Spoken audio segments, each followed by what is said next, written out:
Hello, everybody. How are you? How does it sound? Can you see me? Can you hear me? And how are you all doing this evening? It's so nice to have a bunch of you. Oh, okay. I see. Carol, so you're not leaving till Friday morning. Very good. Makes sense. Debbie from Chicago. Hello. It's nice to have you in the chat. And all the rest of you folks, I'm just very happy to do this with you again. Boy, a month goes quickly. This sort of snuck up on me. Oh, good. You can hear well. That sounds great. Well, I think we're in business then. Yep, I hear Zeno walking out the back door. He always sticks around to make sure that things sound right and that my hair's on straight and, all that good stuff. So, um, well, without any further ado, I very glad to have you with me, and I am open to any questions, any topics, but I do have a couple little things. I've got some show and tell, and I have a little thing for it's a reseller focused thing, but it's something that you collectors can definitely help us with too, because it's 5 mistakes that people who are reselling make in various locations, whether it's online reselling or the in-person reselling or all those different places that we sell. I I got into that mode because I spent a couple of days this last weekend in a very hot storage locker in Florida, removing the last of the stuff that I have had in there for way more years than I want to admit.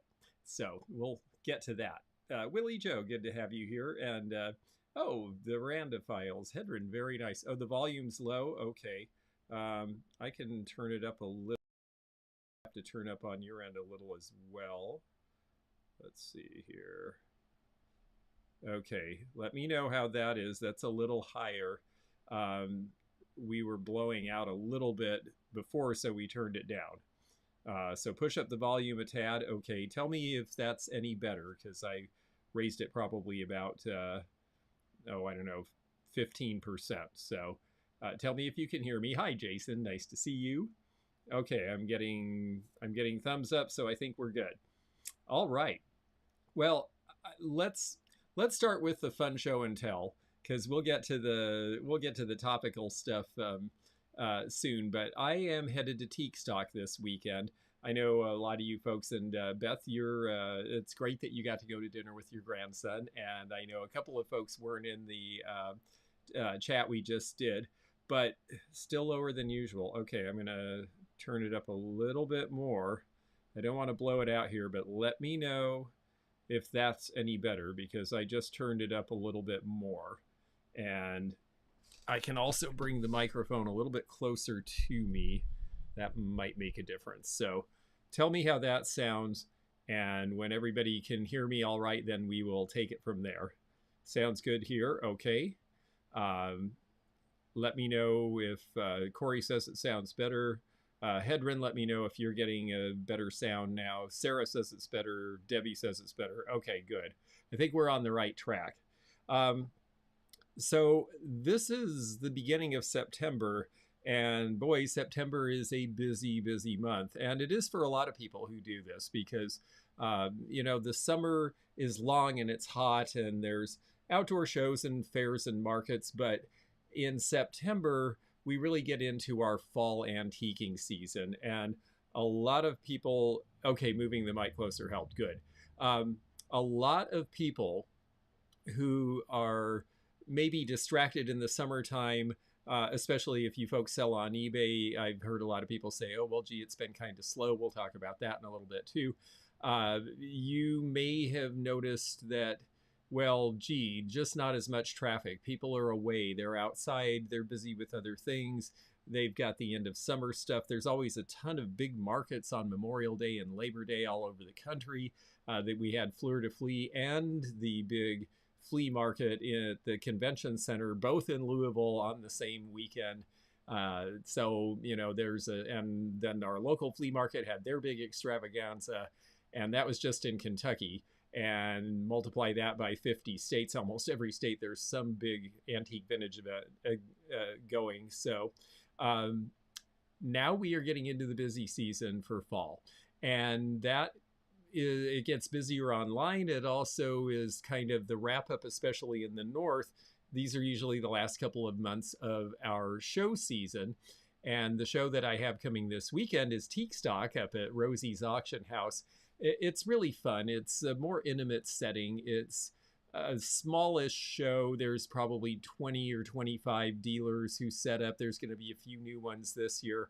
And I really like that about it because it's a little more intimate. We get to spend more time together. And the people who come to shop it are very serious about what they collect. And a lot of them are Fenton collectors because Rosie's Auction House for years has made a market in Fenton, although they like lots of other things too. The very next weekend, so let's talk a little more about Teak Stock. So Teak Stock, we have the sale. Then on Saturday is the auction. And I am practicing, and I will be practicing in the car all the way up there tomorrow because I am going to do 2 flights of auctions, and the auctions and the appraisal fair will be simulcast on my live channel and on the Rosie's Auction House channel. So you folks who are not in the Michigan area and can't get there are certainly welcome to watch it with us and participate that way. That is the show in Michigan. Yes, Udalali. Yes, that is the show. She's out in the farm country, but she's outside of Marshall, Michigan, which is a really cute, fun town. It has one of my favorite places in the world. It has a building called Honolulu House. It was built in the 1880s by a guy who he moved his wife and he to Hawaii. He fell in love with Hawaii. This is way back before it was even an American colony. He loved the culture. He loved the architecture. He loved wearing a nice silk white suit. And the doctors insisted that his wife should go back to Michigan because it would be healthier for her. She had some sort of a thing. It's so funny. Now people say go from Michigan to Hawaii to be well. But back then, the prevailing logic was, oh, the tropics are bad for you and you need to be really cold in the winter. So they went back to Marshall, Michigan, and they built a house just like a Hawaiian house. And so there's Hawaiian House in the middle of Marshall, Michigan. It's part of the annual home tour. It's just such a cool thing. It is close to Homer, Michigan as well, your dad's birthplace. Yes, actually the official address is in Homer, Michigan. That's where we're going. So I'm really looking forward to it, Mary Jo. And I think we will kill it because we've just had a really fun time. And because this is where the show and tell comes in. You are all getting an exclusive preview of a big bunch of rather nice Fenton pieces that I just got yesterday at the last minute. Some of these honestly should have been in the auction, but I'm just going to bring them and the people who come will be able to take a look at them. And of course, if any of you love any of the things you see, shoot me an email. I'm already bringing several pieces that folks have seen that they wanted to either this show or the show the following weekend, which is the Giant Show. It's a completely different kind of experience in Springfield, Ohio. And I will be joined there by Beth Kemper and Willie Joe and the Wrinkles, and they are going to sell and set up next to me. I'm so excited that we're going to have a big group of people together. We will have a lot of fun, and so will all you folks who are able to attend. It's a giant show with about 2,000 different vendors, and they give out a map. The map barely has any of the numbers on it, but one of the numbers it shows in front of the dog pavilion, yes, DOG, is number 301, and that is where our spot is. And I get that spot every show because you can actually find it on the map because it can be confusing there. So Moss Fenton, yes, definitely Moss Fenton, and some interesting things. And yes, you will see them up close on Friday, Carol Sue. But I am going to, Corinne, very good. Yes, you'll be there in spirit. And actually, if you go, I know Corinne had some trouble getting into it, but if you go to Rosie's Auction House on AuctionZip, you can actually put in an absentee bid in advance if you see anything you like. 147, I love vintage. I am so glad to see you, and I will actually get to see you tomorrow on the way there. Anyway, so let me show you some of the stuff I got. I'll start with some of the little things because it was just really exciting. This all came from a woman in Missouri who is moving out of her very, very, very large home to a home that to me sounded like a normal sized home. But she used to have a gift store, and she bought Fenton for the gift store and then put some aside for herself and her family.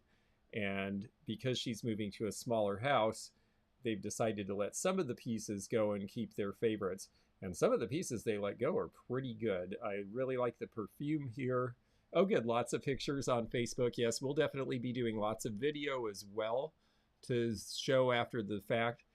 I think a lot of this stuff actually has the original price tags on it because, again, she had a gift store. So I think the idea, like a lot of people who own stores, was, well, I'm going to buy it and then I'm going to hold on to it. Now, this one's actually Crystal Clear Industries, made in Taiwan, and it's a nice piece, but not quite the same quality and caliber, just comparing the stoppers alone. So you see the difference there. But I like perfume bottles, and I'm bringing lots of different glass. It's not just Fenton. And actually, I'm bringing lots of everything. I'm bringing giant toys from the 1920s. I'm bringing ceramics. I've just been very fortunate, and I've been saving up for the fall show, so I'm bringing a lot of stuff.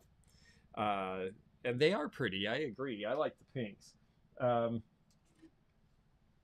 This piece, the butterfly, is nice. We see this one from time to time, and this one, again, you know, when it was new, they were about $30. They actually sell for more than that now. It's interesting how a lot of Fenton pieces have really appreciated. A couple other little guys here. Funnily enough, she had some Easter, and she had so many of the bunnies on nests. I'm actually bringing one because there's a few more that we can sell in later times.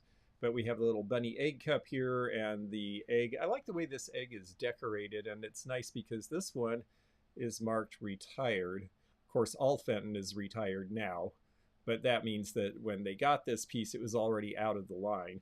And generally, when they say retired or sample or that kind of thing, they're actually pretty scarce from Fenton because it's something that wasn't a continuing pattern. Let's see what else there are. I know the fairy lamp craze is not what it used to be a few years ago, but people still really do like them. And the ones that are really good from Fenton, a lot of them are the ones that look like this, with not just the hand painting, but they were actually copying the style of the original English Victorian pieces, which always were a three-piece with the clear piece in between. And that way you caught the drips and you had the base nice and clean, and that way you could do something artful on it and not worry about the wax getting all over it. Because, you know, we have wax that basically dissolves itself now, but that was not true in earlier times. I even remember as a child, there were candles that dripped and dripped and dripped, and that you had to expect there to be a mess if you used candles. So, hi there, Sarah. Yes, it is really fun. And yes, I look forward to your retirement, Corey. Willie Joe keeps saying too, as soon as I'm retired, I get to go to all these fun things. And honestly, you know, my form of retirement will be to dial back the amount of stuff that I'm doing, you know, maybe not so many estate sales, and, you know, select down as far. I've already been kind of moving back from not quite so many shows. But my goal is to be able to be free to go to all sorts of places. I have never been to Brimfield. I've never been to Round Top. There's a whole bunch of places that we really should go. Yes. Yeah, that one is really something. And yes, it's interesting. A lot of fairy lamps are still selling really well, depending where you are. I think what happened is that in the online world, a lot of people really caught onto it quickly, and now they're interested in a bunch of other stuff too. But I think for the more general collectors, if you look at the sales and prices on eBay, they are pretty good, and people are interested in them. Yes, I want to go to Round Top too. I know it's in March. I think they have a fall show. I keep meaning to do the March one because it's right after my Florida show season ends, so maybe this will be the year. And yes, I would love to meet you. That's the other reason I'd like to get around, is because there's a whole bunch of you I've met in person and a whole bunch of you I want to meet in person. So we will make that happen as time goes on. Let's see here. This guy is really heavy. And I've had him once before, but the one I had before was damaged, and this one is in perfect shape. So it's the first one I've had. It's interesting because it looks like Burmese, but when you look at the bottom, it's actually white. And you need to be aware of this because if you're buying stuff, especially if you're buying online, the way this is decorated, you would absolutely think, oh yeah, that's Burmese, it's going to glow. But if you're collecting it because it glows, you're going to be very disappointed because it is not a glower. It's just that the paint colors give it the effect. And it's really great because of that, actually. And the decoration's really good. And there are definitely collectors of those. But that's just a little clue I wanted to show you because I know for you folks who are collectors and shop online, you may see those. And let's see here. Connecticut and Brimfield. Yes, I've only been to 1 or 2 places in Connecticut. They're wonderful. My aunt, who is turning 90 this weekend, and it's my only regret about being at Teak Stock. This is terrible. My lovely, beautiful aunt, she is turning 90, and I thought her birthday was in August. And I made plans to go there when I went to Madison Bookville, and then her kid said, she's a Virgo. Her birthday's in September, and I was like, oh, shoot. So, Susan, hello. Yes, these are things I'm bringing to Teak Stock, and the reason I'm showing these is that this is a sneak preview for all of you folks because I just got this batch yesterday. So you were the first and only people who are going to see them before the show. So I thought that would be fun to do a little show and tell before we get into our sort of regular monthly topic chat. Let's see here. And again, here's another example, Corey, as far as those go. Both these angels are very pretty. This one looks like she's Burmese. This one doesn't, but you look at the bottom and the bottoms are both pure white. So neither of these are Burmese. So again, something to be aware of if you're buying online, because I know a lot of people are buying specifically because they're blacklight collectors. And I just don't want you to get something and then be disappointed because these pieces are nice and they're well decorated and they're not super cheap. So, you know, I don't want anyone to get stung. Oh, angels, yes. Well, I have a few other ones, but they're already packed, so you'll have to wait to see those when I get there. Oh, I mentioned the bunnies. I'm going to bring this one. I have 3 or 4 with different decorations. Again, this is another one somebody might mistake for a glower, but it's a great piece nonetheless.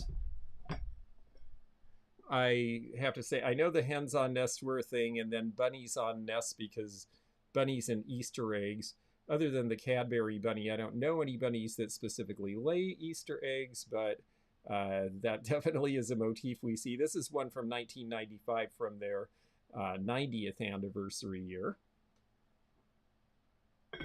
And then, let's see, we'll show you a little bit of the artware. This is a pretty piece. I love the color gradation from the purple to the blue in the glass, and then some nice hand painting on this. Oh, you're going to bring an angel from Guatemala. That's really cool. This one is one of the ones that has the double signature that they did during the artware period where the designer got credit as well as the painter, which is nice. And this is a somewhat limited edition, number 893 out of 2950. 2950 is not a small edition, but there's so many Fenton collectors that as editions go, 2950 is not a giant edition for a Fenton line either. Why does Fenton sometimes place their label visibly on the piece and others on the bottom? That is a really excellent question.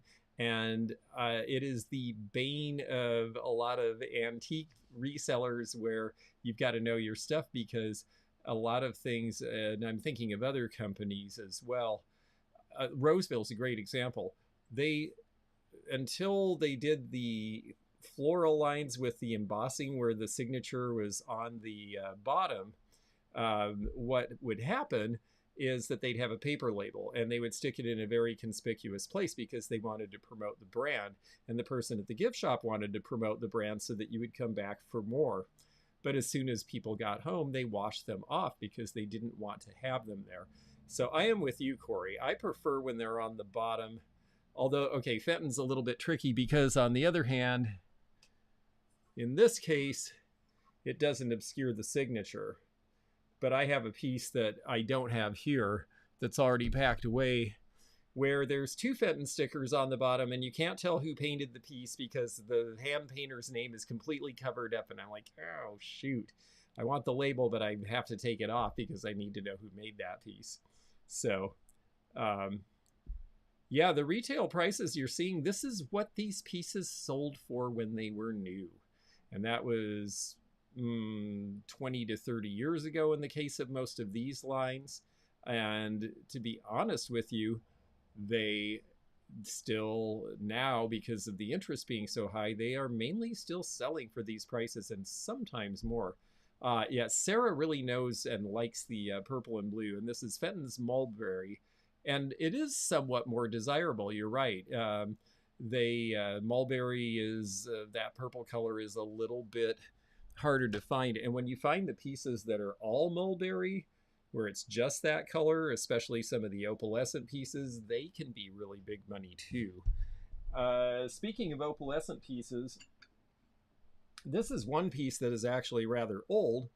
This is the jam jar, but it's got the spoon, which is really nice in the hobnail, and it's got all 4 pieces. And this has a little bit of an opalescent fire, so this one is actually going to be 1950s vintage rather than the artware pieces from later times. So I thought that was kind of fun. Ooh, gotta move some things out of the way. I work from back to front and then I sort of overwhelm myself. Okay, now we're getting into the Burmese, and there are a lot of pieces of Burmese here too.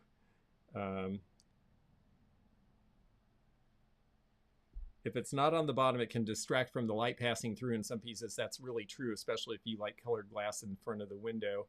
And yes, Carol Sue and Sarah, I hate when they stick it over label and maker's marks. I hate it when they stick it. You could put it on the bottom where you could see the thing. I end up peeling a lot of tags back at thrift stores, and I used to feel weird about it because I thought, what if they think I'm trying to change the price or take the tag off? Well, most thrift stores just won't sell you something if the tag's gone. So I peel it back, and then I look, and then I put it back. If it's something I want, I might leave it peeled so that I can just take it off after they ring it. It's just one of those things. And the black magic markers are really bad. Like on this is satin glass. Use a black magic marker on this and it is going to be permanently in the glass. And I see that happen a fair amount. Now, one thing that they did later, and this is a good example, here you've got all the marks on the inside, including the paper label. Isn't that nice? So you've got all the information you need, but it's not out there. What is out there, if you choose for it to be, is the paper tag. And it's really nice to have the paper tags made with pure gold and uranium. And that was true. And then they talk all about Burmese and how it started in the Mount Washington Glass Company in the 1880s. And I think that was one of the things that was really cool about Fenton, and part of the reason the glass collectors got really excited about these artware lines, and are again today, even though they're not ancient. You know, a lot of this stuff is only 20 to 35 years old, but they understood the heritage of art glass. They understood where this came from and why it was significant. And they were, you know, I'm a big fan, as you know, of scholarship. I mean, it's great to say, oh, I like it, it's pretty. That's good enough reason to buy it. But, ooh, I like it, it's pretty. And wow, look at all this information about how it came to be. They used gold in this. They based this on something that's been around for over 100 years. And it's this old technology that's managed to live into the future. I find that stuff fascinating personally. And yeah, they're really, this is a very fortunate find for me right before the show. Now I'm bringing, like I say, a lot of stuff that's not Fenton, but I'm just showing you this batch that we just got. This little piece was unusual to me. I have not seen this piece before with the scenery on it. It's a very different shape. And it really sticks out because it's really so different. And Corey, this actually has an opalescent fire when you look through it.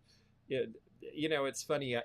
Every time I'm in front of these bright studio lights showing you stuff, I'm like, oh, it's got this really great opal fire that only I can see because I'm holding it up in front of a strong light. But if you had it in front of your window, you would get it. This one is one of the ones that, again, has the designer name on it as well and is part of an edition of 1500, as it turns out.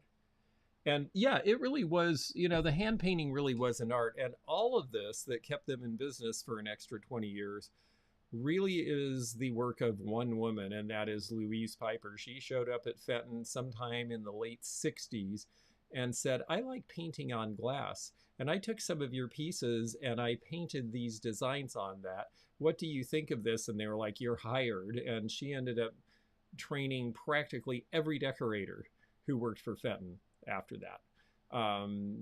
And a couple of them have become very famous artists in their own right. So it really, you know, I always love stories like that where somebody just took a moment of initiative to say, look at this thing I did, isn't it nice? And somebody else said, hey, you are onto something, and understood it. Yeah, my tags tend to get wordy with info too, but I'll tell you, it absolutely makes a difference. It will help sell the merchandise. Did anyone ever make grapes that glow under dark? I've actually seen some resin grapes that glow in a black light. And I'm sure that there are some glass ones that too. I have some that are forest green. They don't glow. Anything in glass with sort of the amberina orange is going to glow a little bit because of the chemical they use for that. But I definitely have seen glass grapes that were a Vaseline green color that I'm sure glowed under a black light. But it was so long ago that we weren't paying attention to black lighting back then, so I never tested it. And let's see. I think a lot of people do appreciate the information. And if they don't, well, they don't have to read it, but at least it's there. And again, my feeling about, and this is one of these things we'll talk about in our topic tonight, is if you can give a little bit of information, people will be very glad to, you know, they'll become more involved with the piece. They'll become more connected to you as a reseller because you have information for them, as opposed to, I'm putting it out, here's the price. So now, on the other hand, some people who are just decorating, they could care less, and that's okay. They can just like it, and they can do it. And yes, I've learned a lot. I have read a lot of tags in the year, and yes, as a buyer, I agree. I definitely want more information. I also, I want to tell the story. Also, do beware that not every tag is accurate. So, you know, check your sources. Don't just trust one source. But if it's a dealer who's reliable, then you'll be fine. Let's see. I'll speed through some of these things here because we do want to talk about other stuff. But a bunch of Burmese came in this batch. I really like the bird on here. This is something different I haven't seen before. And it actually has a signature on the surface. And that is Trudy Mendenhall, who is still decorating for Rosie's auction house. And I believe she will probably be at Teak Stock this weekend. At least I hope she is. If she's feeling up to it, she will be. And this was designed by Spindler, and then all of the Fenton family have their signatures on the bottom of this one. And this was another limited edition. So I think this is really cool and something really different. And I'm excited that it's one of Trudy's because I got to meet and interview her a couple of years ago, and she's a really interesting woman. Let's see what else. Yes, ones that say Murano, that's always nice, but you definitely have to be aware of those tags, especially these days. A couple more pieces I'll just show you quickly, although I think they're very cute. I don't see a lot of fruit decoration on Fenton pieces so much, so that's a cute one. And there's another one with fruit, the little basket here. there's a number of baskets in this group. Baskets seem like they sell better in spring, but I always end up with one or two basket collectors who come to these. I want to show you this because, again, it's really about the decoration, and the butterfly is unusual. Love the raspberries, yes. And Susan keeps saying, wow, the prices, the prices. And yeah, they got those prices. We had the largest independent Fenton store in the country in the upstairs of our antique mall in Snohomish, Washington, back when I was running it. And they sold mainly Fenton. In fact, they had a branch store in Centralia where they only sold Fenton, and they could keep a store running with an employee open 7 days a week on Fenton alone. So this has definitely been popular for a long time. There is the butterfly. I'm looking forward to doing the appraisal fair. Oh, I like that too, when you see the old family names and you know where, oh, I had an Uncle Milton. That's funny. Aunt Dorothy and Uncle Milton. Yes, I like that sort of thing too. I'm glad that you brought this up, Corey, because we just did an appraisal fair video tonight. I have to admit, I had one print, and I mentioned it in the chat tonight. I had one print that came, and I was convinced that it was a factory painting or a factory print because of the signature, and I later found out that it was actually an Argentine artist, and it was still a print, and the value I gave them was about right, but I gave them the wrong information. Thankfully, in this case, they are regular customers of that antique mall I was doing the appraisal fair at, and I think I can reach her and she can get the information to them. Either that or I'll do it as an errata. And so, yeah, once in a while, I do get stumped once in a while. I'm not ever ashamed of it. I will oftentimes ask people what background they have and what they know. A lot of things come to me in appraisal fairs where I've seen something like it, but I've never seen the exact piece. But we can take the knowledge we have and add what we understand from the person who has it or the things we can see about it, and we can usually come up with a pretty good idea what things are. And then once in a while, we just can't. And you know what? That's okay. There's lots of people who know lots of things, and we just put it out there, and eventually someone will come up with the answer. And so, nervous, yeah, a little, but I just figure it goes with the territory, and once in a while you're going to find a stumper. And yes, she'd buy the pieces when they were doing clearance. Exactly, yeah, because this stuff was, you know, this was an upper middle market art glass. I mean, this was not cheap stuff, that's for sure. Let's see, we've got some more Burmese I'll show you real quickly. Oh, this one's nice. I think this is the only one that has glass frit. That, of course, is where it has this texture. It's like overshot glass in the old days where they would take basically glass pebbles and fire it on. Well, this, they just did it on the surface. So you've got enameling on the butterfly, and then you've got little glass pieces on the flowers. And the Chinese in particular are really hot for anything with glass frit. And because of that, the prices have really gone up on some of those pieces. Let's see what else. We'll go through these last Burmese pieces. This one's nice and big, and I like the flowers, and it's a little more simple pattern. And again, a lot of these are limited editions, and they're not small editions, but it does mean that there's only 2,500 that were ever made. And, you know, there's a certain amount of attrition. Unfortunately, things get dropped and things get broken. We're not going to say that, you know, we're knock on wood, we're not going to have any problems here. This piece I have seen before, but it's a really pretty, it's like, I think it's a trillium actually. And I just like that flower a lot. And again, this is another limited edition with a lot of signatures, and a lot of the artware people really like that. So that is part of the appeal. And then we have behind me, and I'm going to leave it behind me there, that is a Burmese lamp. And that lamp is worth at least a few to several $100s because it's Burmese. You put a black light in that, and that is going to glow, and then you're going to see all those flowers and vines on the surface. and it's just a really cool piece.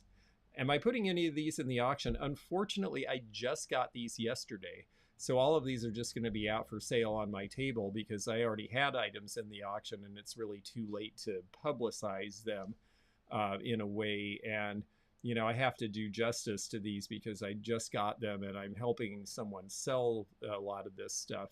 And so because of that, I don't want to put it in an auction cold where people haven't had a chance to look at it. So, oh, well, thank you. I'm glad that's really wonderful. I'm glad that some of my stuff is helpful. And I always something I've learned recently, and I'm probably the last dumb old guy in the world who didn't know this already. But if you go to the search bar on top of YouTube, I always try to write a description that at least mentions some of the items that are going to appear in a video. And it turns out that, yeah, all of that is searchable. And if they actually have the transcripts, they can even search what I said in the video. So if you're like, oh, he talked about that one thing that one time, how am I going to find that video again?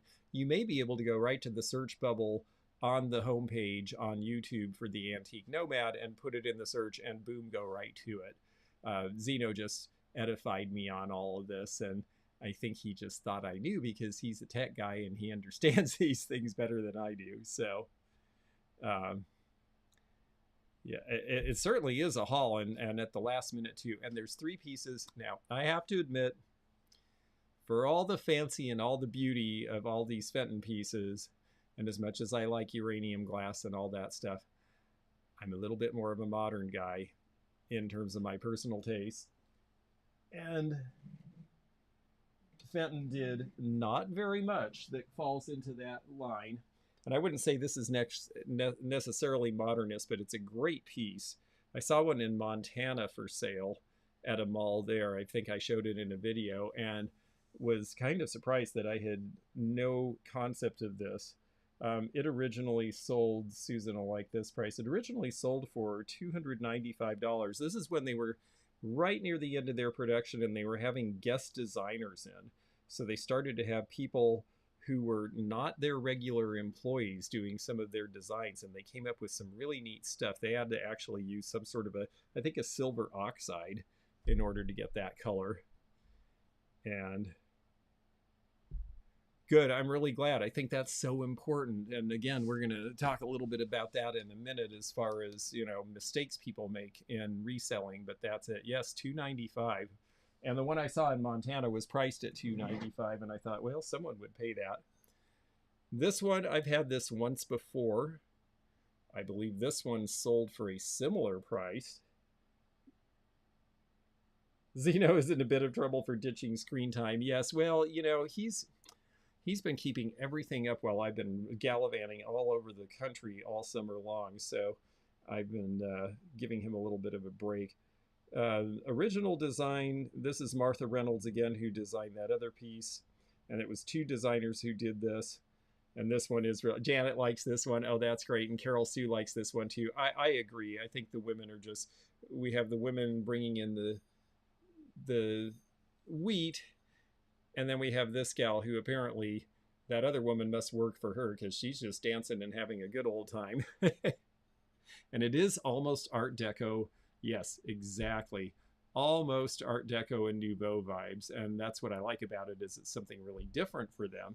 And I do think it's kind of a showstopper because a lot of people haven't seen these. And then this, if I saw this turn this way on the shelf, I would think this was Orient and Flume, or one of the California, or Sterini Glass, or one of the California makers who started doing this kind of work in the 1970s. But you turn it around and there is the Fenton label. And Corey, I think in this case, they were just very proud that they did something that didn't look like their stuff, and they really wanted to say, no, this is Fenton too, because I think they figured people wouldn't know. This one is another rather limited edition. And this is a Dave Fetty design. And Dave Fetty is a really interesting guy who I got to meet. I don't think he'll be coming up from Ohio from this, but this was one of the last things he made because this is from the Connoisseur collection.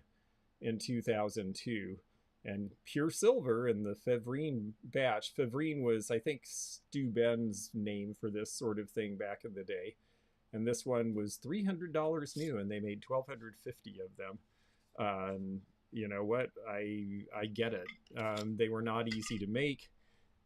It was costly with the silver, and this was near the end of their production. So some really different stuff, and I just feel very, very fortunate for it to have appeared in my life right at the end of the stuff. I better sell all my jewelry. Yeah, thanks, Corinne. I thought that was really cool too. And yes, it is kind of goth, isn't it? I mean, I do like the darkness of it. I like the two-toning of it, and just, yes, it does something for me.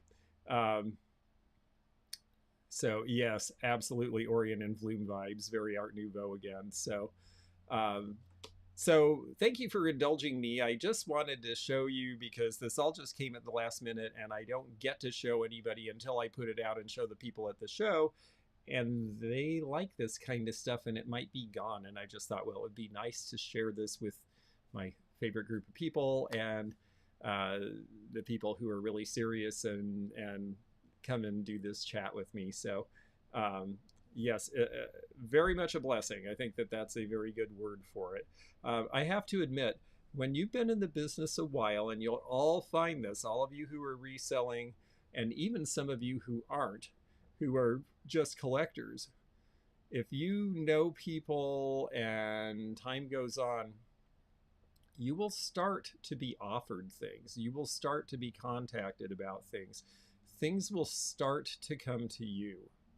And on the one hand, you have to be a little careful, because sometimes they want a mercy buy, where it's like, I know you don't really want this, but I just need some money. Please buy it from me. We'll talk about that in a minute too. But you also have a good chance of really having opportunity to have a nice collection come your way, or to help a friend figure out what they should do with their collections, or if they're changing up their house or their decor or moving. You know, it's interesting. The more you're around this, whether you're a collector, a friend of Corinne and mine, Miss Wildlife, who you know from the chat, she's not here tonight, but she is going to help us at Custer's in Spokane again at the show that we're doing in October. And she just was approached by a woman who found her somehow through her daughter, I guess. And her daughter said, oh yeah, my mom likes glass. She is bringing one of the best Blanco decanters that you could possibly have from the 1950s, like this tall. And it's amazing. And it's because she's a collector. This woman who is a collector is like, hey, I hear you like this stuff. And there it was. So you never know. But as time goes on, and this is why you don't see me in a ton of thrift stores. I like thrifting. I still do some thrifting. I will show you something that came from a thrift store really quickly, and you'll laugh, but Sarah will get it.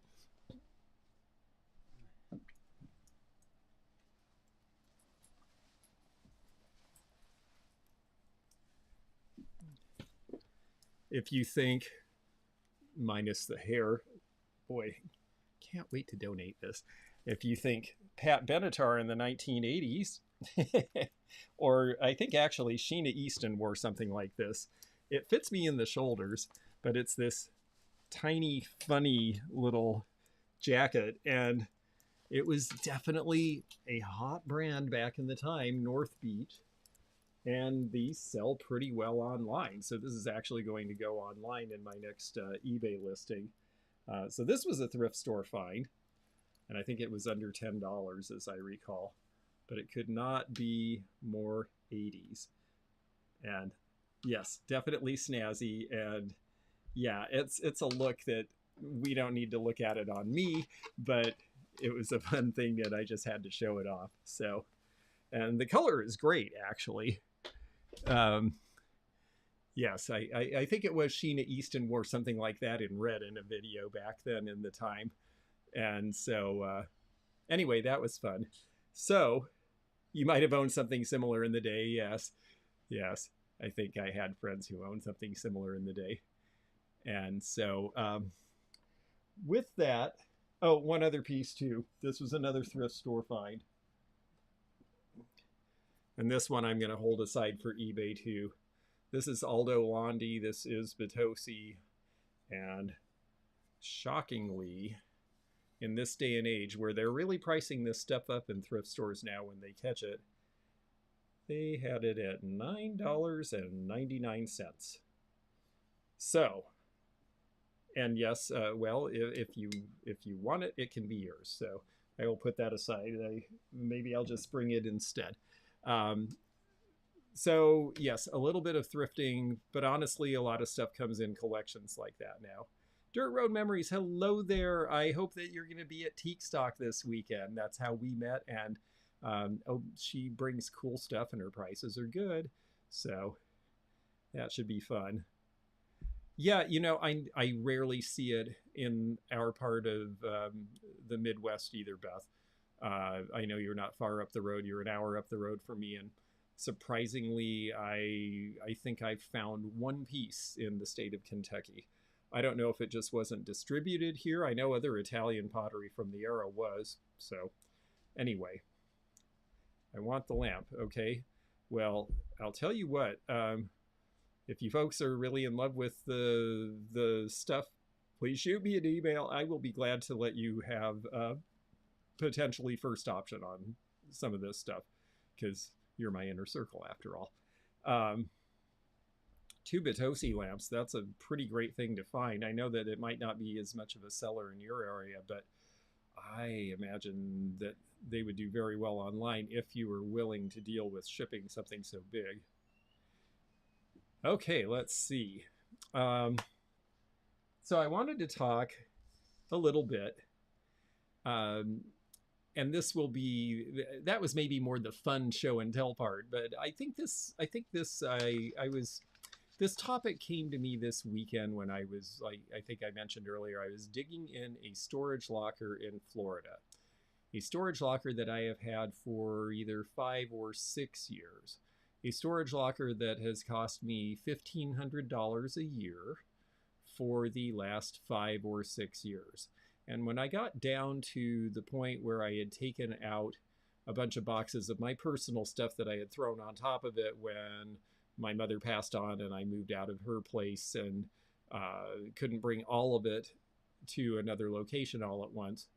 Once I got that stuff in the van, I looked at what was left and I realized the value of the stuff in the storage locker was about what I have paid each year to keep the stuff in the storage locker. So I basically paid $7,500 to store $1,500 worth of stuff. This is not a bright or money-making way to go. And that made me start contemplating, what are some of the mistakes that I have made as a vendor? And, I'm sorry you're not able to make this one. Well, hopefully we'll see you in the spring. And Hedron, oh, very good. Wow, pink and a cat. That's a good combination. So yes, yikes and oh gee whiz. Yes, exactly. So I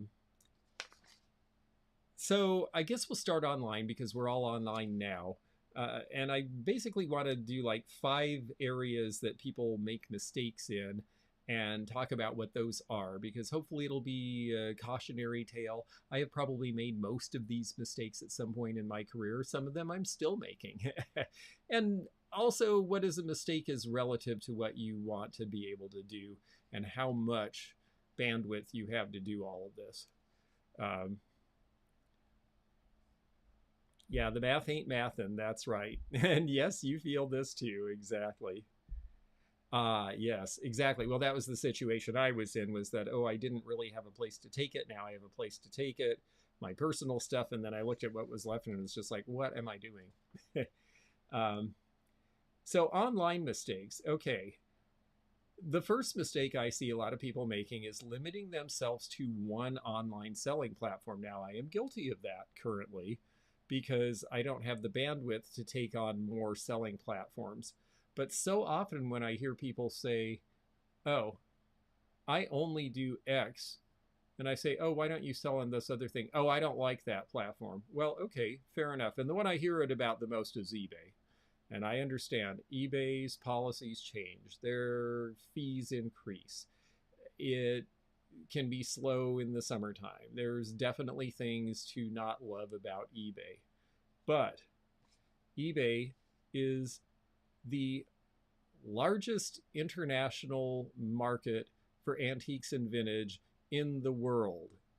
And if you have something that's really specialized, if I don't find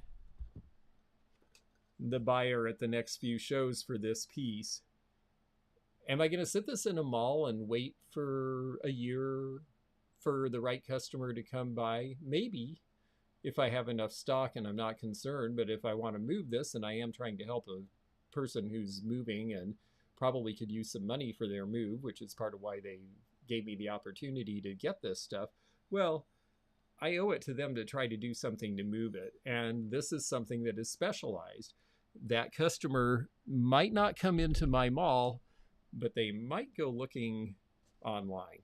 And I see, as a buyer, I only shop on YouTube or eBay. And thank you. Yes, those of you, and Elderly Poodle is a great example, who are mainly collectors.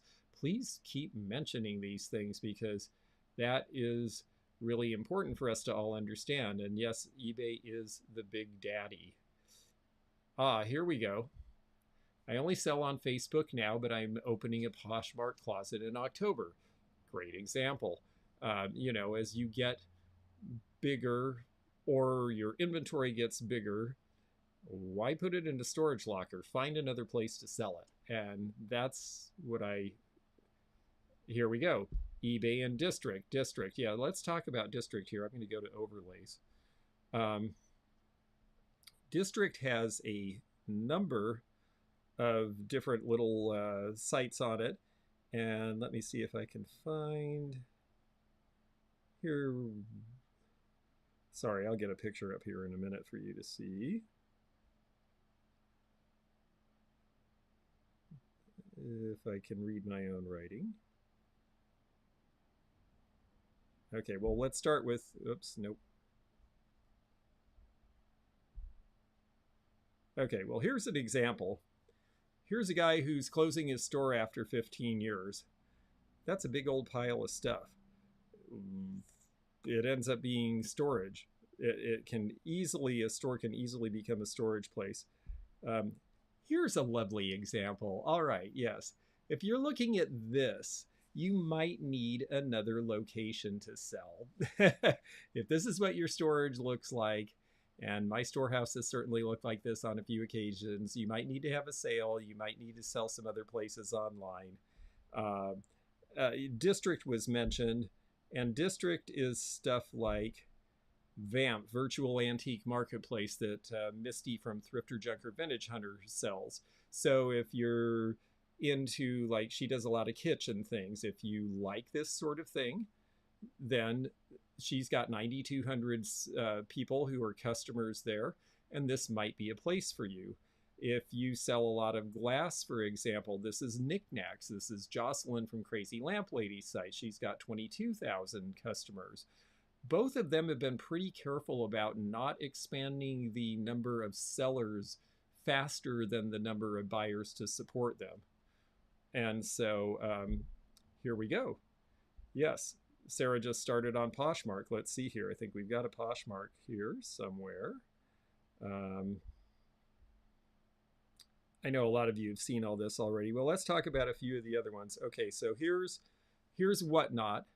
And Whatnot, again, for a lot of people, for me, Whatnot was sort of a wholesale place. It was just a place I ended up selling stuff for cheap.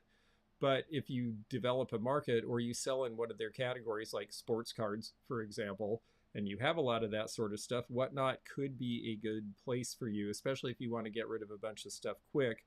It's a fast way to do it. Let's see, that's Knickknacks again. Let me see if I can get to... well, anyway, let me go back to main cam here for a second. So there's Mercari. I don't really know what Mercari does exactly, but I see that they're selling a lot of things besides just clothing, and they're selling vintage. A good example, wrong button, there we go. Um, we have, let's see, I'll find it here. Okay, that's knickknacks. Okay, here's Mercari for those who haven't seen it before. There's Poshmark. Now, Poshmark, again, this is one of these things where I could have a little fit and say, well, I didn't have a good experience when I bought on Poshmark, so I'm not going to sell on Poshmark. But I'll tell you, if I got a bunch of vintage fashion and that came to me, or I was helping a client who had a bunch of vintage fashion, you better believe I would be selling on Poshmark. I would definitely give it a chance because it's something that is what's known, it's what they're known for. Here's a good point here. Mercari is expensive. And yes, that's true. And as a collector, it might not be your first go-to. On the other hand, if you're a reseller, if you can sell some stuff on there, maybe Mercari is a place to go. A web page. A web page can be a good idea if you have a way to promote it, if you can get your information out there so that people can come to find you. I'm finding that in this era of live sales and all these other selling venues that it's a little harder to get your web page established. But on the other hand, it can really work if it's not. When not doing elder care, I'm going to try knickknacks. I sold very well on Mercari. Sarah didn't. See, everybody has a different experience. It partly depends what you're selling, and you have to kind of pick and choose and go around. Corey talks about venues that are well organized and that he would not have fun in a place like that storage locker. And Beth, on the other hand, who is a reseller, says, oh, I like those kind of places because I like the dig. It is the, and that is something that we'll talk about when we get to real world selling, because that's a mistake people make too. Different customer. The digger is usually a reseller or somebody who has a really broad set of collecting interests. And the person who wants the organized venue is somebody who knows what they want and they want to be able to find it. And what the trick as a reseller is to take the thing from the dig and present it to the ultimate collector in a way that they can get their head around it. And that's the ticket right there. My vintage clothing, I'd use Etsy, and that's it. And Etsy is that way too. Sarah says, I like everything to be organized, and yes, it makes all sorts of sense. Although Sarah is not afraid to go dig in the bins at Goodwill, and I know that too, a little secret, but that's the reseller side of Sarah. If I dig, I want a good price. That's the other thing. If you want to resell and make good money, don't throw it in a heap. Don't make it look like it's not special. So anyway, there's a lot of different places to sell, and Facebook Marketplace can be great for furniture. You can also shop nationwide there now. So it's not, I guess that's mistake number one, is people limit themselves online to just the thing they're used to, or they get their bee in a bonnet over something that went wrong. I remember, there was a period of time I didn't want to deal with eBay. I was really angry because they let somebody scam me, and the person who scammed me even reported me as a non-paying bidder, and my account was frozen. And then when it was unfrozen and it turned out I'd been scammed out of the money, then they said, oh, you should just check the feedback. And he had perfect feedback. It was a scam. And I just thought, I'm not dealing with eBay again. Well, I didn't deal with eBay for many months. And then I did, because I found something that was really rare, and I knew that was the place to find the customer. It's at some point we have to realize that we are very little sole proprietor entrepreneurs or in a partnership with somebody, and we need the entire world. eBay has revolutionized things, and a lot of these other places too, by creating a liquid market for antiques and vintage that used to sit around waiting for that person to come and find them. Yes, chainmail and medieval gloves. Yes, I would need gauntlets up to here. I have to say, I've been to the bins 3 times. I've never been properly prepared. Sometime I will do it correctly and be prepared and have the gloves and have the bin and have my stuff in order, and then maybe I'll enjoy it. But I'm like Corey, at least in a thrift store. I like when they're on shelves and you can see the stuff. Um, let's see here. Here we go. Ah, that's a great thing. Here's another thing that is an online mistake people make. I showed some new pieces on my main Facebook page. I now have several return customers that ask for curated albums of what I have every month.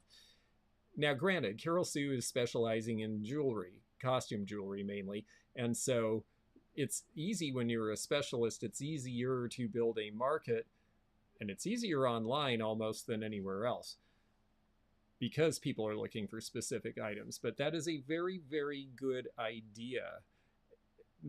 I think a big mistake, the second mistake, is people give up their own business by not making the customers theirs. I'm hearing, for example, and this is not a slam on her because I think she's actually got a great channel, and she is, if you go in and actually watch this video, you will see what she's actually talking about. Sales are slow, but it's okay. Yeah, she's had a couple of slow months on eBay, slow for her. She's a real dynamo. I mean, she's used to selling hundreds and hundreds of items a month, so a slow month for her would be a great month for me. But this is Kat, the nurse flipper, and she does a lot of education for resellers, and what she's trying to say is that keep moving forward. It's okay if sales slow down. It's seasonal. And then the next video above, you see fix these problems and sell more on eBay. There's lots of really good references, and I think she's one of the better ones on this sort of thing to help you figure out how to do that. And I've noticed, for example, small sellers who used to sell on YouTube have given up and they're just selling on other platforms. And maybe they couldn't build the market, but I was watching Pamela Blanchard on YouTube, and she's in Alabama, and she's got a great accent, and she's just perky and fun. She had 750 views on her last live sale video. That is a healthy bunch of people to be selling, and she's just been plugging along, doing a live sale pretty frequent with regularity and some frequency for a few years now, and she's built up this market. Jeffrey at Real Nifty Vintage, until he decided to go to van life and it wasn't practical anymore, did a sale on Fridays. Nobody wanted to do Friday. Oh, everybody's busy on Friday. He ended up having 500 or 600 people watch him every week.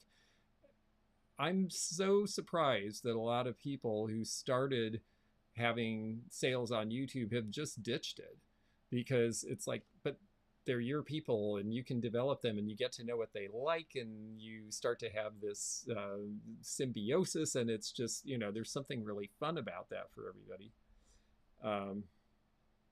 Oh, here's an interesting thing. Speaking of shipping, yeah, this is one problem with online selling. I had the same sort of thing. I had to take a piece out of a frame to send to Australia, not because it wasn't allowed, but because it was going to be so expensive to ship. But I was able to put it in a poster tube and they were able to get it. And yes, I miss him. And yes, Pamela is kind and welcoming. It is not everybody who is suited for live selling, but if you like it, it's a thing to do. Kat just broke 40,000 for her 90-day total on eBay. Exactly. And she is really a fantastic resource. I know, I think one of the first times I met Willie Joe was when we were at her boot camp. It wasn't the first time, but it was the first time we got to know each other, was at her boot camp that she did in Orlando. And it was great. Let's see here. You guys have lots of good comments, and I'm trying to keep up with them here. So an all or nothing approach to a selling platform. I hear eBay is slow. Well, you know what? Mix it up a little bit. Maybe do a few things on auction and start them at what you paid for it and see where it goes if it's a slow season. Maybe you'll just break even, but I did that last month with my listings on everything except one item. And you know what? They went fine. They're closing tonight, actually, and the sales were actually pretty decent and the prices were pretty decent. because I wasn't just hung up on, I'm going to list this at this price and I'm going to leave it there until it sells. And I see a lot of that as a mistake. You know, keep track of who bought from you online so that you can let them know when you get more. I mean, if you're selling on eBay, you can keep track of who you made sales to, and you can contact them when you get a similar item. Or, even better, put a card with your information on it and get them to send you their email so that you can actually go and sell to them directly. That's what Carol Sue was talking about with the way that she's doing it. Another mistake that people, I think, make when they're selling online is a very scattered approach, and it's not clear who the customer is. Now, this is a real world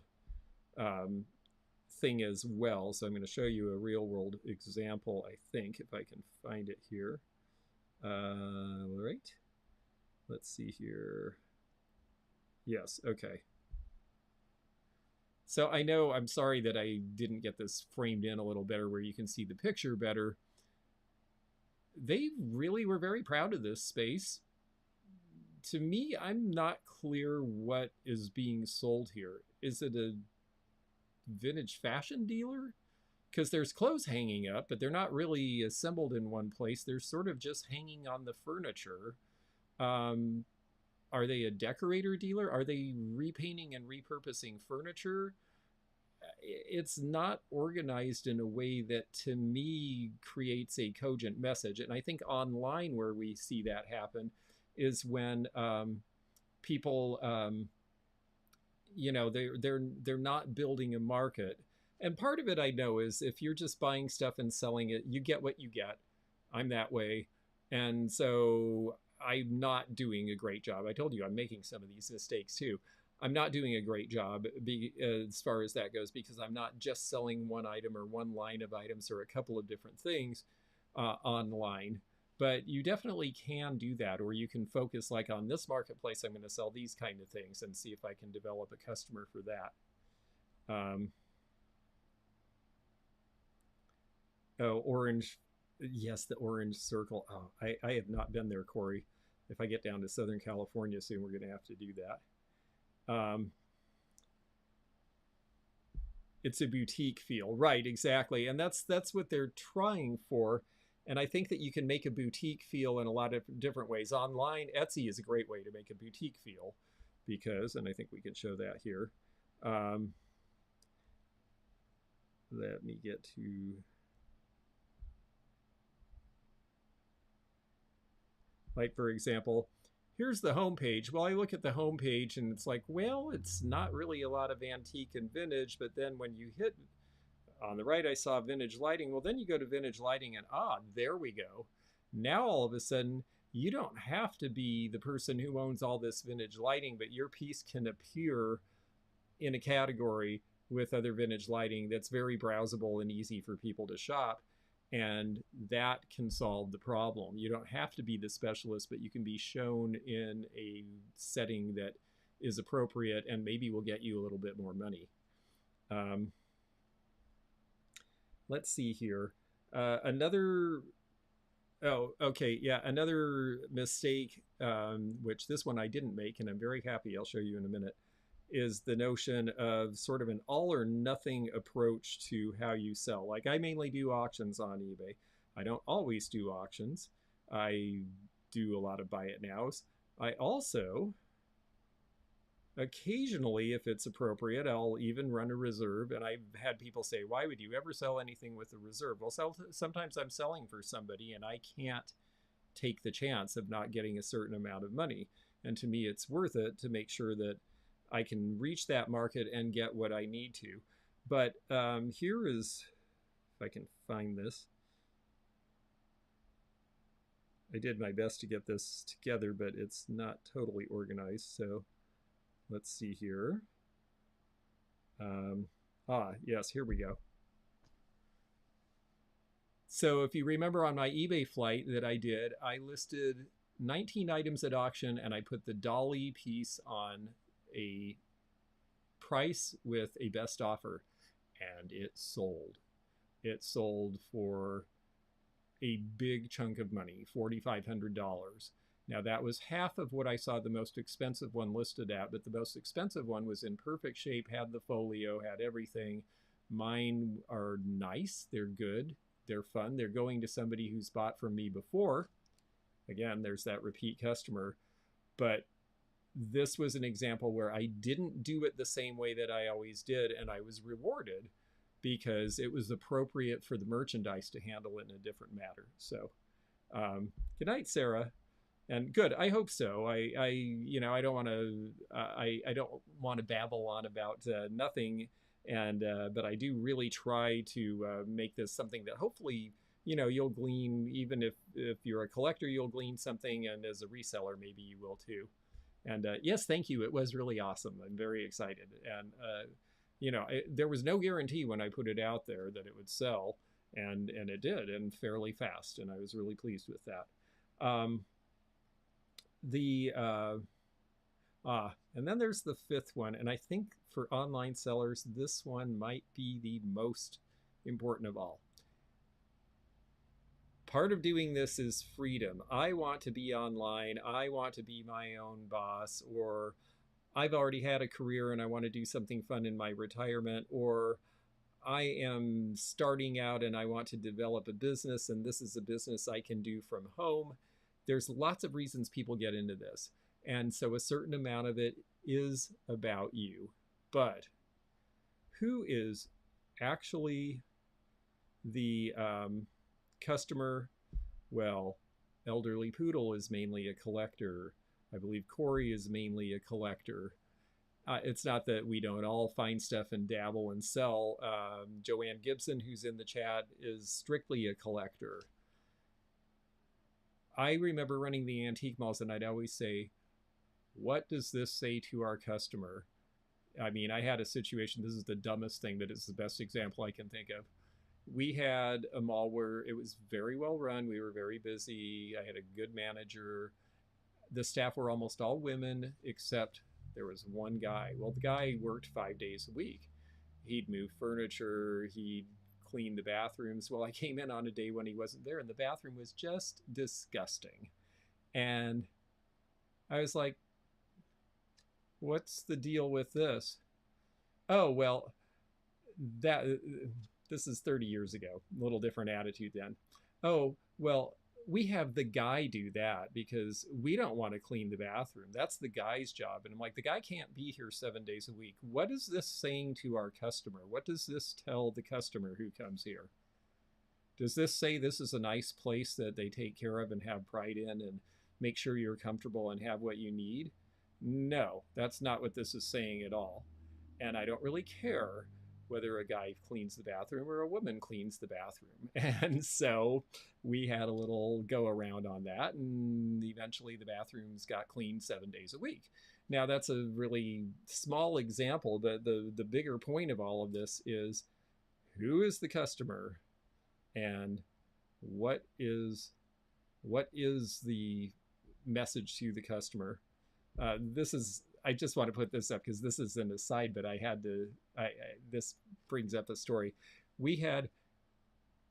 I have definitely had estate sales where things seemed like they had weird juju. We had one where we brought things in from unfortunately, a place where someone had been murdered and they had been thrown through a plate glass window, and every single piece we had that was plate glass broke over the course of the sale.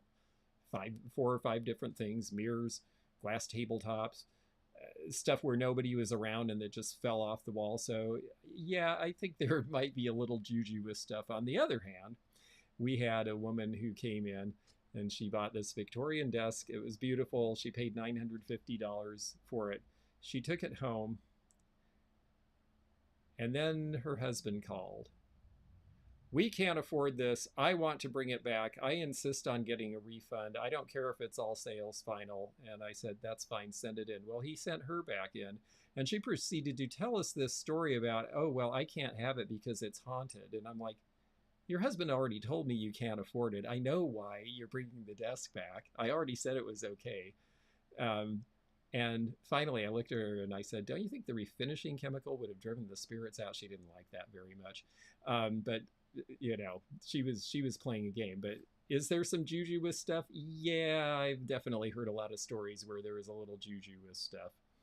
Um, so anyhow, I thought that was and that's interesting. Yeah, you generally feel it before you buy, but yes, and that does happen sometimes. You know, I occasionally I had one thing where it just felt really dark and weird to me, and then it turned out that the dealer said, "Oh yeah, that was another estate where somebody was murdered," and I was like, "Yeah, I just didn't like the feel of that." Mineral spirits, yes, yes, the mineral spirits were bothering her. Okay, so okay, so here's the thing. I got off track, but this is the other thing online people do. So it's your business, it's your world, it's your thing, but who is the customer and what does the customer want? And I have to say, when I see this poor woman, this is Ann Eckhart, and I don't usually single people out. I understand she's perfectly great in person. Look at the expressions on those thumbnails. That does not look like a happy person who we're going to go have fun with. And she got in a situation lately where she had this big thing and she railed on about how somebody used a word that she didn't like and she was banning them and never going to do business with them again. And I'm like, but this is your customer. They don't really care about that. Now, is that her right? Absolutely. You can refuse service to anyone you want. And was she wrong to do that? Not for her, she wasn't. But I've seen over the years, she used to have a channel where she did a market report, and then she said some pretty negative things in her market report, and then it kind of started to go away, and people went away from it. And I think that's the real danger. There's another person who I won't name, who recently, and I like her, and I like her channel, and she recently put out this thing about how I'm going to have to shift everything to another channel because I said something about politics and all these, and I feel I'm being shadow banned. Well, I'm not sure whether that's really what was happening or not. It didn't seem like the views just plummeted. But what did happen is a bunch of subscribers left because they didn't go there for politics. These are your customers. They didn't go there to hear your opinion about politics. They went there because they like antique and vintage stuff, and that's the glue that holds this all together. If you want to do a political channel, do a political channel. They do great, and you can talk to people who feel just the way you do about things, or insult the people who don't, and that's perfectly fine. But it's a different thing. And when you start to mix what you're about, people want your personality, but they don't necessarily want your opinion about things that are not related to the thing that they came to you for in the first place. And I think it's so important to remember that, and absolutely not good to bring negativity. And yes, and I do like Anne, and I know she's gone through some hard times, and I really felt bad. I felt bad pointing her out, but it was a recent example of somebody where they were like, I'm bent out of shape about this thing, and that's going to be my focus. And I'm just like, oh, I'm sorry you're having these feelings, but it doesn't make me feel good as a customer. Another thing that, and this one I don't mind saying because I found this to be really gross, and I don't mind to put his name out there. This is a person, I think, on Whatnot, Slab Daddy Vintiques. I turned this on, and this person who's young and very ambitious and excited and wants to do a good job and is selling and doing pretty well, had his mother sitting there in the background saying, Slab Daddy needs more money. He needs more money. We need more money. And it was begging and begging and begging. And it was embarrassing. And it did not make me feel like I wanted to stay and watch the show. And apparently that's a regular feature of that show. And I guess, you know, again, who's your customer? Maybe they have a customer who appreciates that and wants to support that, and that's fine. But it's just kind of unseemly, and it's not what most people shopping they don't want to be browbeaten into making a mercy buy from you because they feel sorry for you. They want to buy something cool that they want to add to their collection. So I just think that's a mistake that I see people making online. Another thing is, you know, and exactly, there's enough negativity that we don't need to go finding more. We're looking for joy here. And that's what I think it should be about. And yes, sometimes it does seem like the YouTube channels turn into soap operas. And again, if I want to watch a soap opera, well, there's a whole bunch. You know, I can turn on Univision and watch telenovelas and learn a little Spanish while I watch a soap opera. Yeah, this exactly. When they start whining about the sale prices, well, you know what? You're selling on Whatnot, and you're selling fast, and you're paying lower commission than you are on eBay for the opportunity to sell it faster, generally at a lower price, which is why I noticed Fossil Forward Find said earlier, that's where he does a lot of buying. Yvonne Thrifty Rich says, I don't sell on Whatnot, I buy on Whatnot. And I get that. And so again, understand where you're selling and expect what you should expect. So anyhow, let's see here. Another thing is, you know, it's easy to get, I think, into that small game where you only talk to it can become cliquish. You talk to the people that you already like, and you like the people you already talk to. And that's great. We only have so much bandwidth and so much room in the world for more friends and more people. I get that. But I also recently in one of my videos, you know, I always talk because we have to. It's how we grow the channel and it's how we maintain the channel, is to have new people join us. And I mentioned in a video recently, instead of saying, oh, become a member or become a subscriber, I said, join us in the chat. It's really fun and anybody can do it. And we have some new people in the chat now. And I just think it's really fun because it's new ideas, new interest, different ways of looking at things. And this is how we keep the community fresh and growing and fun.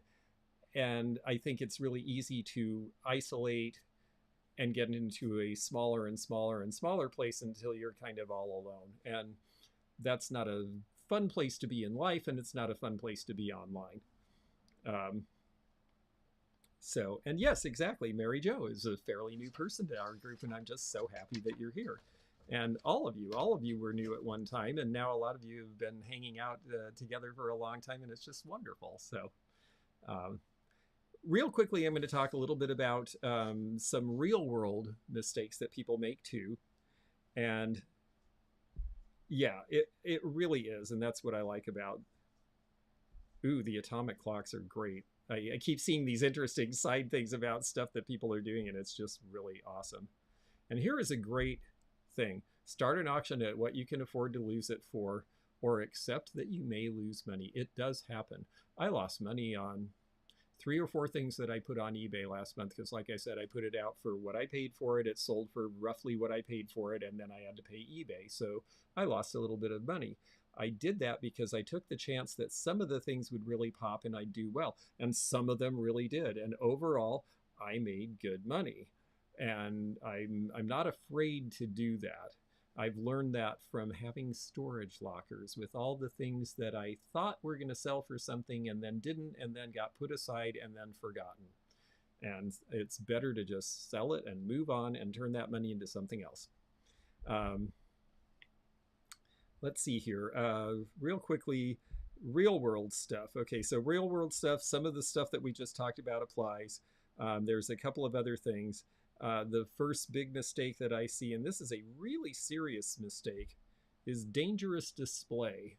This is the video I'm working on for Monday, and in the video I noticed that this cart, which has some nice things on top of it that would easily break, is about 1/4 of an inch from rolling off and pitching onto the floor and throwing stuff all over the booth.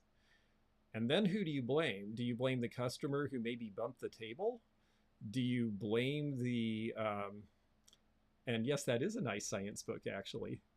Um, do you blame the people who set it there?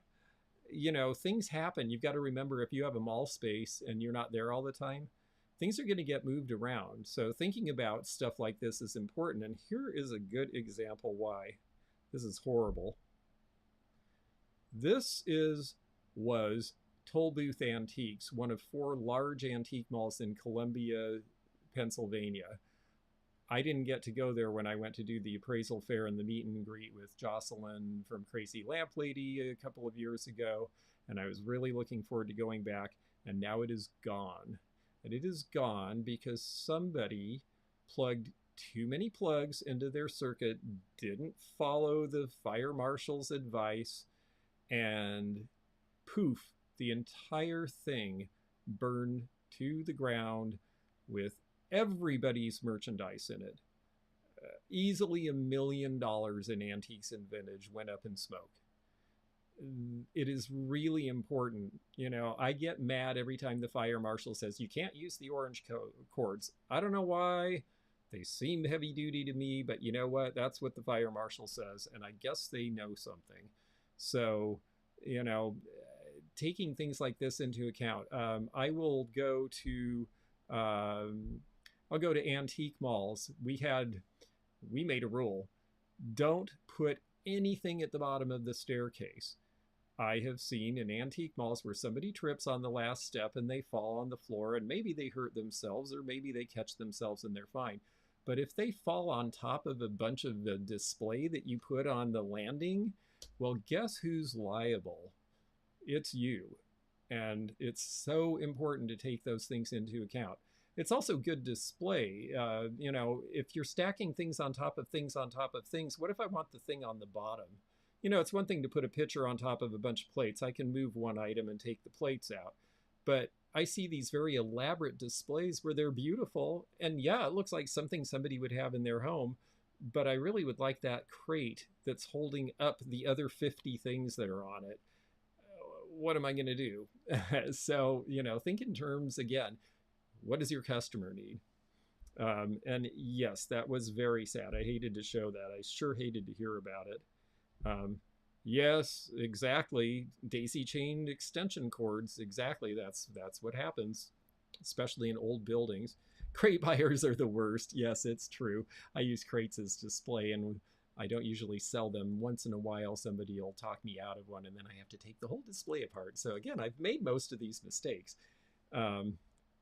Some booths are just not shoppable. Yeah, and it's just because they're not thinking about the customer. They're thinking about, this looks cute to me, or I'm in a hurry and I'm just going to shove this here. You know, another mistake that we see is, well, a mistake, unfortunately, that I've made, am currently making, and am planning on changing, is staying in a location too long because of some nostalgia for the way things were, or what you used to be able to sell there, or it's too hard to move it all out, so I'm just going to leave it there while it gets dustier and dustier. And I am guilty of that in one of the stores that I'm involved with, because it's far away now. Where I stay when I'm in that area is far away from where this store is, so it doesn't get the attention it needs. And because of that, the sales aren't great. It looks bad. I have people who are viewers who are just like, I can't believe that's your space. And I know what they're talking about. They say it in a nice way, but I know what they mean, and they're right. You know, sometimes, you know, and also sometimes staying too long isn't like you've been there for years. Sometimes things just change, or the focus just isn't there. If you're, I know Sarah, yes, not me. Well, unfortunately, yes.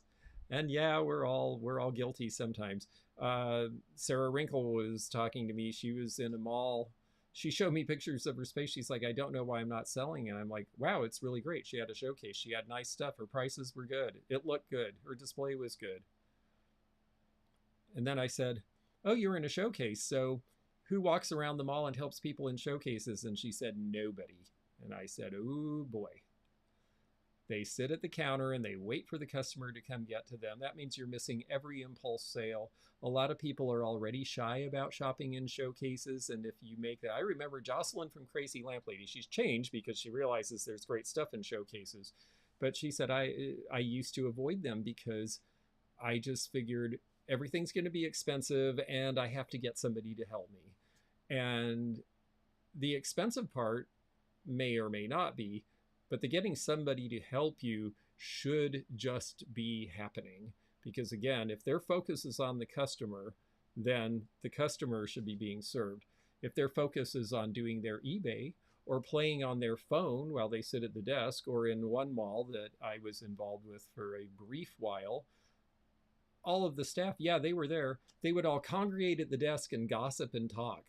There'd be 3 or 4 people on, and they're all at the main desk, and 3 floors of the mall are not being covered and nobody's getting help. And so if that's what you're seeing, again, who's the customer and what do they need? And if you are also the customer if you're renting in an antique mall space, and if you're not getting what you need, get out. So yes, a lot of people are introverts, and I for a long time did not have I did not shop in showcases, and I learned that, oh, there's good things and it's worth it, and I will now go hassle them all they want. Famously, there's this one place that I just kept having to go back to the counter and back to the counter to get help, and then I came up and it was 30 minutes before they close, and she looks at me and says, she's retired so I can talk about her. She says, you know, we close in 30 minutes. And I said, yeah, you know, you'd probably sell me $500 worth of stuff if one of you would get off your butt and come help me in the cases instead of making me come up here every single time I need help. And she turned red. And one of the people behind the counter was like, I would be happy to come help you. And they did. And I spent $500. So there you go. A showcase is basically any of those locking cases in an antique mall or a store where it's got a lock on it and you can see the stuff, but you have to ask for help to get it out. I agree with you. Either the seller should pool money to hire a runner, or the mall should charge enough rent to hire a runner, which is really more what I think they should do. I'm here in Kentucky. There is a woman named Donna at the antique mall that I'm in here, Twin Lakes Antique Mall. She is the reason I moved into that mall. Nice people who run it. It always seemed well run, but every time I went there, and it's a giant mall, she is out on the floor. She's not hanging out at the desk. She is available. She will come help. She'll take stuff up to the counter for people. This is what should be happening. This is your customer. If that isn't happening, your mall is going to turn into a wholesale picker mall because they're the only ones who will put up with that. And you will not make the kind of money that you should as a dealer or as a mall owner. So it's really important. Yeah, speak it. Yes, sometimes it does have to be said.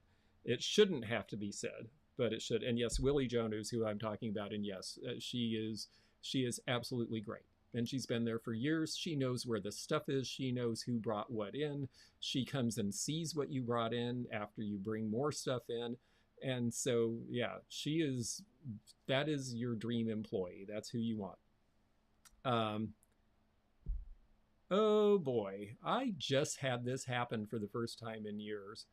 I walked in and something that wasn't broken was broken and re-glued. And I'm like, wait a second, a customer didn't break this and then put it back together. So I asked, and they fessed up and said, oh yeah, well, we knocked it down and we thought, and I'm like, I'd really rather you just told me, because it's really not worth the tag price now in this condition. And I realize accidents happen and it wasn't an expensive piece.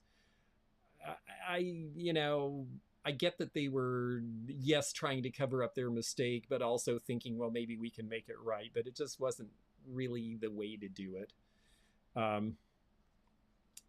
Let's see, other mistakes I see in real world, all pretty much have to do with holding on to things too long. And that gets back to how this all came to my mind, which was the storage locker thing. Storage lockers, you just pay over and over for the death pile, and you get to pay for all the stuff that wasn't as good or you forgot about over and over and over again. And it's never the best stuff you put in the storage locker. And I was warned by a friend of mine, don't get a storage locker. and I got one. And I kind of had to because I was moving out of my place and in with my mom. And then I got another one. And she was like, "Oh, no, no, don't get another one. Don't get another one." Well, that's the one I just got rid of. And getting another one probably cost me $1,000. And she said, "I'm telling you from experience because I had three." And she said, "I realized I spent $20,000 on storage in a 10-year period. And then I sold it at my estate sale for $12,000. And I would have been better off just donating it all." And that is the reality. So death piles are bad. And yes, this is the problem with that, is that, yes, it makes it look like you did something. Falling in love with your stuff. You know, when you see a piece that is just priced astronomically over what it sells for, you know that somebody is just in love with their stuff and they'd rather look at it than sell it. So they should take it home. That's as simple as that. You know, or here's a good example. So this came up in a hi. Drag the pip to the top of the list. Oh, how do I do that? No, the list. Oh, I see. You're hidden every time. Oh, I see. It's at the bottom. Okay, thank you. And also turn the mic up very slightly, just a little bit. Okay, Zeno's giving me a few instructions here, so I tried telling you this in the chat, but you were looking at it. Oh, shoot. Okay, I guess he tried to tell us in the chat. Well, hi, Zeno. Thank you. I will do that. Okay, just a little more. I was using your account. Oh, I see. Okay. Don't ignore your account. Oh, I was telling myself. Okay, I got it. There we go. Okay, now this is a different story. A storage locker can be a perfectly good thing if you have a purpose to having the stuff. If it's where you're housing your collection, do it. There's another way a storage locker can be useful too, and I'll show you that in a minute here. Oh boy, now I've really done it. Okay, that was supposed to be there. I think I've got this under control now. Just in time for the end of the broadcast. So here's what might be, whoops, that's not it. Yeah, the pip's still not showing.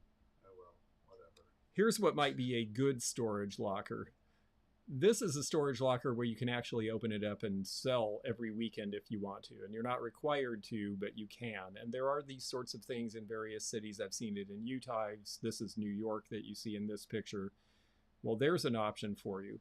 Or if you're doing, like Fossil Forward says, your storage locker is full of rocks which are worth it to you in terms of your science and your collecting. And that makes sense. That's a time to have one. Very happy to see this. Yes, only put NFS on the stuff that you really don't want to buy. And yes, Zeno is going to try to come to part of Springfield. Yes, we're going to... I don't know where it went. He's trying to move my face up so that you can see it. I moved it up and it went to the wrong one, and now it seems to have disappeared. So anyway, we'll try better for that next time. It's a good thing you're pretty. I started seeing thrift shops saying sells. Go ahead and finish that thought, Oodalali. I'd like to know what that is. Okay, so sorry, we're back now. I'm not buying more till I... does NFS equal props? Usually, yes. NFS is not for sale. And I hope that I see that on stuff that people actually are using as props. I don't want to see... Oh, gee, there it is in the wrong spot. Let's try this. Well, folks, you're going to get double me on this. Sorry. Yes. Here we go. Thrift store saying yes, exactly. I see thrift stores talking about how, oh, we're going to sell this on eBay for all this money, but then they're paying a fee and then they're shipping. Exactly. Again, that's one of those things, you know, what makes the most sense? Especially when I see a lot of stuff on Goodwill where I'm like, they're not making that much extra money and it's all this extra work. So, But anyway, let's see here real quickly. I wanted to show you this because it seemed relevant to what I was saying. Oh yeah, this is the stubbornness. Okay, so here is, I think I got these backwards. There we go. Okay, so here's this typewriter. And this was on, I did an image search of overpriced antiques and this popped up. And I think if I'm reading the price tag right, it's a little hard to read, but I think that we're looking at several $100s for a typewriter that should sell for maybe $100. And this has been here a long time. And this is also, here is this guy. Oh, wait, no, that's the broken stuff. Boy, there we go. This is the guy I showed earlier. This guy has had this store for 15 years. It's kind of turned into a storage locker. Now he's closing it because he's not making enough money. And this is where you get into the issue of layering. This is where you buy a bunch of stuff and you put it out, and then you sell half of it, and then you fill the half of it that you sold and you sell half of that. Pretty soon 75% of your stuff has been there for a while, and it is really easy in antique mall spaces as well as in real world stores to get into this situation where you start running on maybe 15 or 20% fresh stuff and everything else is stale. And the longer it sits there, this guy at this point is having an estate sale because he's closing after 15 years, and a lot of this stuff has been here for 15 years. Not a great way to make money. That is for sure. And yes, poor guy, I know. Rough thing. I mean, the rents went up and he wasn't making enough money and he had to close. And that's part of why layering is dangerous. And yes, typewriters are really cool, by the way. Ah, hello there. It's great to see you. We gossiped about you only a little bit in very nice ways. I had to tell them all that you have an incredible Blanco piece that you're bringing to Custer's. Is he around here? No, this was in, I think this was in New York again. Merchandise is like a banana. It will go bad. I love that, and I'm going to repeat that over and over. It will go bad. Even if it's the greatest thing, if it just isn't yours to sell. I've said this before, one of the most successful people I knew in the antique business, she had a store. It always looked different. The reason the store looked different is because if it sat there for 6 months, she marked it down until it sold, even if she took a loss, because she said, I can take that money and flip it and I will be ahead of the game. And she always had fresh stuff, and she had regular customers while the other store sat there and did the thing that is the biggest mistake of all. It sold for this much once, and I am going to leave that price on it and leave it there, and I'm not going to replace that thing, and I'm not going to move it because, by damn, it's going to sell someday again. Someday it's going to come back. Well, I was recently asked if these were going to come back. And my answer was probably not big enough and soon enough to sell all of these duplicates of the same Beanie Baby over and over and over. Do you know how many of these were made? Very few of them were given to the kids, so they weren't used, they weren't worn out, they weren't thrown away, they weren't tossed. There's just buckets and buckets of them. Now, some of them are really cute. A teeny smidgen of them are actually valuable. And it's probably not going to change anytime soon, if at all. And I actually had somebody say, oh, well, I should just hold on to all my Beanie Babies until they go up in value. And I'm like, I don't know what lifetime that will take. If you're 25, maybe over the course of your lifetime, enough of these will be gone or there'll be a renaissance. If you're any older than that, it's probably not going to happen. Another example here, and I thought this was a good example. This is from an auction catalog. I recently took on a bunch of brilliant period and nice early 20th century cut crystal, and everybody's like, why were you willing to take that? Well, because I'm starting to see younger people buy it. Now, these pieces used to sell for $150 to $200 a piece. The pre-auction estimate for the 4 of them was $200, and it only got $180. This came from a dealer's estate, and the dealer held on to them for the last 30 years because they just knew the market was going to come back someday. Well, They're gone and the bowls are still here. So now they're being sold at the proper price for today. I was happy to take the collection that I took because I am pricing them for what they sell for today. And I do believe that they will sell because I'm not holding on to the way it used to be.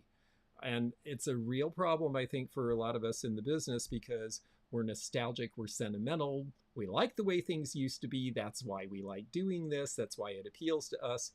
But again, as a collector, hold on to your stuff and have fun. And if you still love it, prices go up, prices go down. Who cares? You bought it for you. If you're a reseller and you bought it for someone else, let someone else have it. So,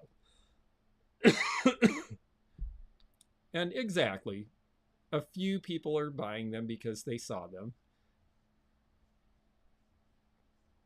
I don't like those that show the original and they want close to that. Yeah, because not everything holds its value. Some things go up. Some of these Fenton pieces that Susan was saying, wow, I can't believe the prices, will actually sell for more than those prices now. And some of them won't. And some of them, if we don't sell them while the iron is hot, they may not see these prices. 15 years ago, this kind of Fenton was like, oh, the company's gone and we all feel sad and we don't want it. And the prices were low. Turned out it was a great time to buy. So if you're a collector, look for that.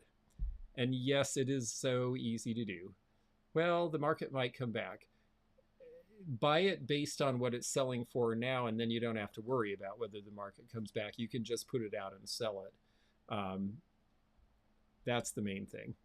So, yeah, well, we all depreciate a little bit with time.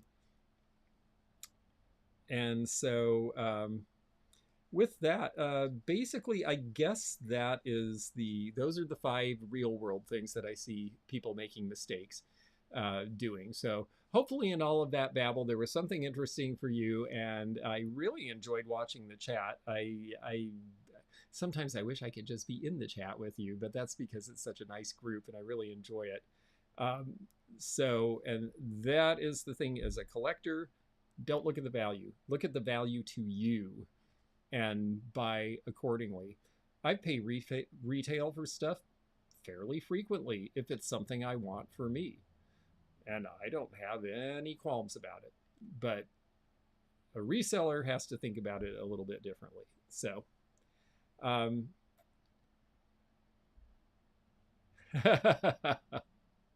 when I was little, I opened a Barbie my mom was saving. It sells in the box for a lot of money now, but not hers. Oops. Yeah. Well, you know what? When you're little, you're having fun. And it's a toy and you want to take it out of the box. And that's actually why so many of the boxes, the old toys with boxes are valuable, is because of that exact story, is that, you know, the kid took it out of the box because that's what you do. And in my generation, you threw the box away right away. You didn't hold on to the box.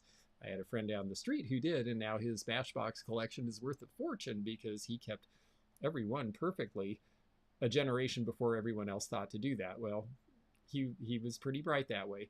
We all thought he was nuts because we're like, take those out and play with them. And he's like, no, I'm leaving them in the box. But, you know, he had the last laugh. But we had more fun as kids.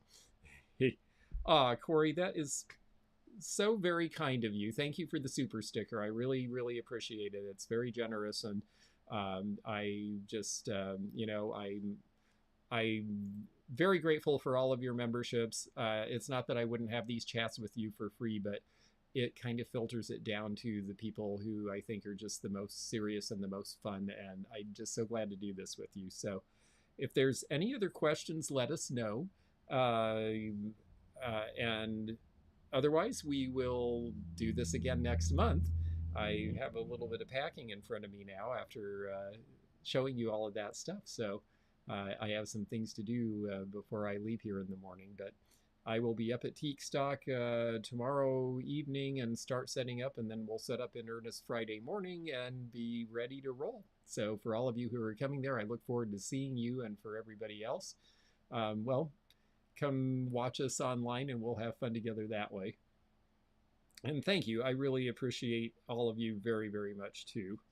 And I'm glad you were able to stay for the special topic. I don't always do one, but Uh, I do want to mention, while I have all of you here, I am always open to your topic ideas. And I know there's a few, and I keep saying this, there's a few that are really great ideas that have been presented to me that are so far have been beyond my bandwidth and time or information that I would need to gather.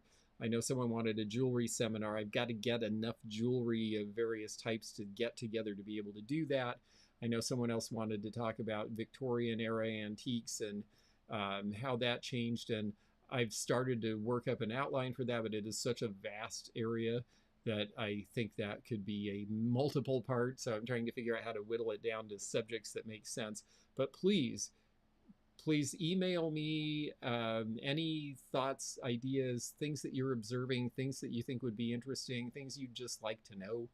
Um, even if it's just what do you have?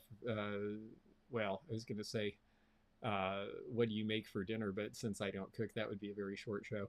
Uh, anyhow, I am very excited to see all of you and more about lucite. Actually, that's a great topic because lucite comes in a lot of different things. So again, some of these specialty things, please keep suggesting them. I'll make lists of them. It may take some time for me to get together a presentation that makes sense, but at some point I will be able to do that. So absolutely. And with that, I will go ahead and hit the outro. It was great. This was a little longer than usual, but thanks for sticking with it. And if you have any other comments or questions, please leave them in the chat, and I'll stay with you until the top of the hour.